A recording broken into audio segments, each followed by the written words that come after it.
নমস্কার, কেমন আছেন সবাই? শিল্পী লাইফস্টাইলে সবাইকে জানাই অনেক অনেক স্বাগত জানিয়ে নতুন একটা ভিডিও নিয়ে চলে আসলাম। সবাই পুরো ফার্স্ট থেকে লাস্ট অবধি ভিডিওটা দেখবে, ভীষণই ভালো লাগবে।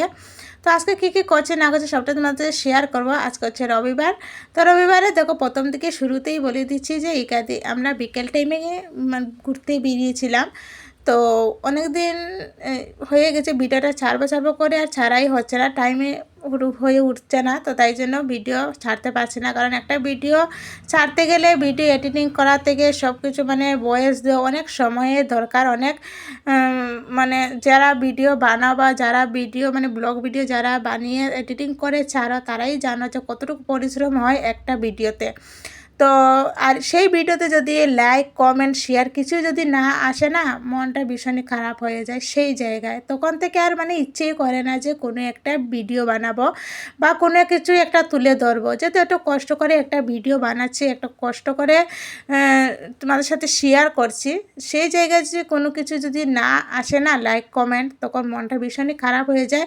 কী আর করা যাবে, যেহেতু ফেসবুকে যখন নেমেই পড়েছি একটা কাজের জন্য, তো সেই কাজটা শেষ হওয়ার আগ পর্যন্তই থাকবো, দেখি কি হয়।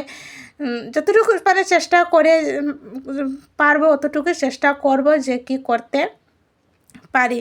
তো লোকেরা বলে না যে কষ্ট করলে কেষ্ট পাওয়া যায়, কষ্ট করলে সফলতা একদিন ঠিকই আসবে। তো আমিও সেই আশা নিয়েই আছি যে কষ্ট করলে তো কেষ্ট পাওয়া যাবে, ঠিক আছে, আমি সেই আশা নিয়েই আছি। যাই হোক, তো তোমাদের সাথে অনেক কিছুই বলে ফেললাম। পুরো ভিডিওটা দেখবে বন্ধুরা, একদম স্কিপ করবে না।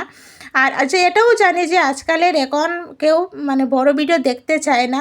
কী আর করব বলো, এবার দেখতে না চাইলেও কিন্তু লং ভিডিও তো ছাড়তে হবে। তো সেটা তো ফেসবুক তো বলেই দিয়েছে লং ভিডিও ছাড়তেই হবে তোমাকে, সপ্তাহে 2 দিন হোক বা 3 দিন হোক, তোমাকে লং ভিডিও আপলোড করতেই হবে। তো আমার এমনটাও হয়ে ওঠেনি যে লং ভিডিও আমি আপলোড করব, কারণ কোথাও যাওয়াও হয় না, আর লং ভিডিও বানাতে গেলে অনেকটা সময়ও দরকার। তো তাই জন্য লং ভিডিও অতটাও আমি আপলোড করি না ফেসবুকে। যাই হোক, তো অনেক কিছু বলে ফেললাম বন্ধুরা। তো এবার শুরু করি, আমরা কোথায় গিয়েছি। প্রথমে দেখতেই পেলে আমরা বাড়ি থেকে বেরিয়ে পড়েছি, রুম থেকে বেরিয়ে পড়ে তারপরে আমরা চলে গেছিলাম প্রথমে চিকনি বিলে। এখানে চিকনি গিমা অনেক কিছুই আছে, যেহেতু আমরা বাইরে থেকে শাকসবজি কিছুই পাই না।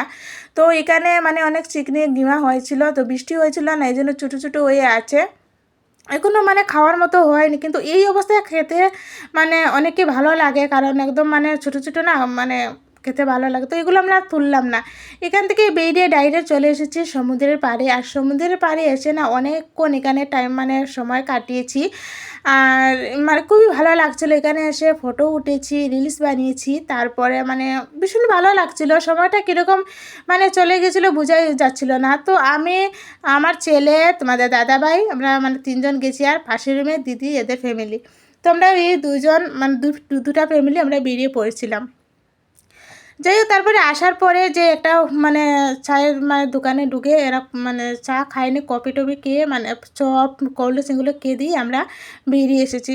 তারপরের দিন ছিল দিদির ছেলের বার্থডে। তো সেখানে কিছু একটা ছোট্ট করে একটা তোমাদের সাথে শেয়ার করে দিলাম। তো সেখানেও ছোট্ট করে আয়োজন করা হয়েছিল। তো সেখান থেকে তোমাদের একটু শেয়ার করে দিলাম। কেমন লাগছে বন্ধুরা কমেন্টে জানাবে। আর এখানে দেখতে পাচ্ছ তোমরা দেখে বলবে যে এতগুলো কেক কিসের জন্য। তো এখানে ছিল ওর ইউনিভার্সিটির কেক, তারপরে ওর ছেলের কেক, তারপর বার্থডের কেক, তারপর দাদার জন্মদিনও ছিল।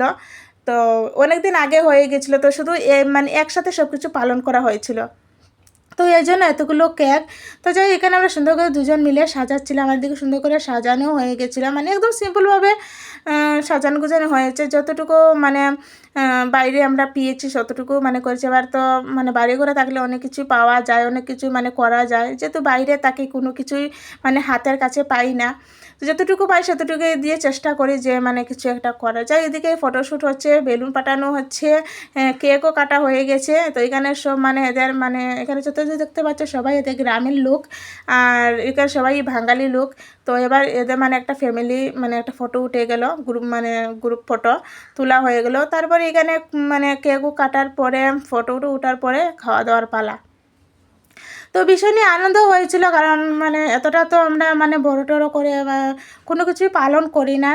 তারপরেও এরকম একটা মানে ছোটোখাটো যদি একটা অনুষ্ঠান হয় না, ভীষণই আনন্দ লাগে। আর আমি যতটুকু মানে পারি তোমাদের সাথে শেয়ার করার চেষ্টা করি যে কী কী হচ্ছে, মানে কী পুজো করছি, কী হচ্ছে না, সবটাই তোমাদের সাথে মানে ছোটো ভিডিও করেও আমি মানে শেয়ার করার চেষ্টা করি। তোমাদের কাছে কেমন লাগে প্লিজ বন্ধুরা কমেন্টে জানিও, কারণ দেখো তোমরা যদি একটা কমেন্টে যদি মানে পাই না, অনেক খুশি হই যে না আমার ভিডিওগুলো ভালো লাগছে, সবাই দেখছে। এবার ভিডিও আপলোড করার পরে যদি দেখি কোনো লাইক কমেন্ট আসে না, তখন মনটা ভীষণই খারাপ হয়ে যায়। সেই জায়গায় মনটা ভেঙে যায় যে আর ভিডিও করব না। তখন ভাবি যে হ্যাঁ, ধৈর্যেরও তো একটা পরীক্ষা আছে, হয়তো ধৈর্য ধরে কাজ করলে অনেক কিছুই মানে পাওয়া যায়, সেই ভেবেই আমি কাজ করে যাচ্ছি। দেখি কোনো একদিন হয়তো সফলতা আসতে পারে। তো সেই জন্য আর কাজ ছাড়তে পারছি না, যেহেতু অনেক দূর এগিয়ে গেছি। আজ আমার 10,000 ফলোয়ার্স হয়ে গেছে ফেসবুকে। তো এই জন্য আমি আর এখান থেকে পিছিয়ে আসতে পারছি না, কারণ একটা পেজ মানে গড়ে তুলতে অনেকটা সময়ের দরকার, অনেক পরিশ্রম লাগে। একটা পেজ বানাতে, একটা পরিবার বানাতে অনেক সময় লাগে, অনেক কষ্টও হয়।